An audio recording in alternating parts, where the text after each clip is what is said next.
2 weeks ago, I thought. I know we did sugar 2 weeks ago. So? But this is not sugar. It looks like dear sugar. Heart. This is salt. Believe it or not, this is 80 pounds of salt. This is what the average American consumes, and that's a whole lot. And I'm going over now to Deralee Scanlon and find out that it doesn't all come from the shaker. Good morning, Deralee. Good morning, Gary. I cannot believe this. Isn't this amazing? This nutritional battle cry, too much salt in the diet. Well, yeah, if you eat that in one sitting, sure. Well, hopefully not in one sitting, but over the course of a year. All right, so if the average American has that, I mean, is that anywhere near what we need for our diets? Oh, no. Okay. No. Come over here. Let me show you what we need. I'm going to show you the ABCs of salt. All right. Let's start with the nutritional requirements of salt. The body only needs, and this is really very amazing, we only need 1/4 of a teaspoon. That's all you need. Per day? Per day. All 1/4 right. of a teaspoon per day, which is 500 milligrams of salt.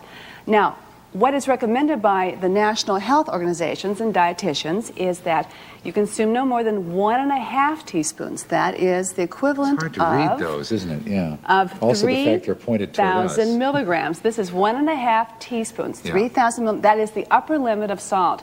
Okay. Now, what most of us, that means all of us out there, you and I included, Gary, we're eating 3 teaspoons of salt. That's 6,000. That's 2 times what we should be eating. Wow. Because each teaspoon contains 2,000 milligrams of salt. So you can see how this can add up very easily. Absolutely. But what about if you live in like a hot climate and you perspire a lot? It's very humid. Well, and so certainly forth, as opposed to a you'd cold want climate. to have, and you'd want to have adequate salt in your diet, but you don't need to use the salt shaker. Oh. And most families out there know that you don't need to use the salt shaker. They've shaken the salt habit. But interestingly enough, 77% of the salt in that wheelbarrow comes from hidden sources. Just in the food we buy and Just in the cook and food. eat? Okay. Now, you and I both know that like dill pickles and sauerkraut is high in sodium, right? So we won't eat a lot of that. Right. But did you know, Gary, that when you are going to eat canned peas I would never eat those. Well, good for you. Huh? You're very nutritionally aware. But for people who That's not why I don't eat them.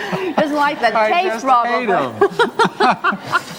But let me tell you that What? that canned peas are sorted in brine, which is salt, so that Why? Why do they do that? it's just how the manufacturers do it. And so that canned peas have 5 times the amount of salt that you'd find in a fresh pea.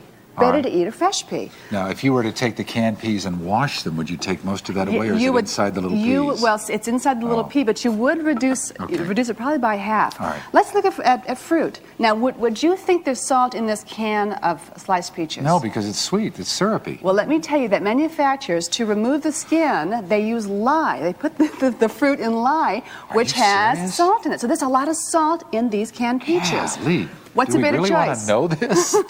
Well, I'm saying the better choice would be Sure, it's to eat the fresh peach, right? Salt is also used in the manufacture of food in a number of places. For instance, in this cake, as a leavening agent, gives it good volume, nice and springy. Salt. You're getting hits of salt here. Salt's used as a preservative, Gary, in this cured meat, so you get like sodium nitrite. Salt is also used as a thickener in this pudding and as an emulsifier in this non-dairy creamer. That kind of holds it all together. We also use it as a flavoring agent. In this soup, it's got 900 milligrams, which is a very salty soup. Yeah. Plus, it's got MSG in it. Okay, so when we look in the back, we should look for the sodium content, Definitely. right? Now, here's an example of looking at the sodium content. This food says light and healthy, which sounds pretty good, doesn't it? Yeah. Closer observation, 860 milligrams of sodium. This is a high sodium food. It doesn't mean that you can't eat this. Occasionally is fine, but this happens to be high in salt. All right, what's a good number to shoot for? What's a good target? Good question. Under 500. 500 or less in Milligrams. your milligrams in a frozen dinner. 500 or less milligrams. Okay. Now, there's an interesting controversy raising on about iodized salt. Iodized salt. Now, in the early 1900s, we needed iodized salt because the Midwest states they had soil that was low in iodine, so they were suffering from a lot of goiters, swelling in the front of the neck. No longer the case because they can buy food from all over the country now, and iodine is found in 2 foods that you're going to be very surprised about. Milk. Because dairy farmers They sterilize the milking equipment in iodine. It gets its way into the milk. We also have it in bread, as well. So as what a are you dough saying? softener.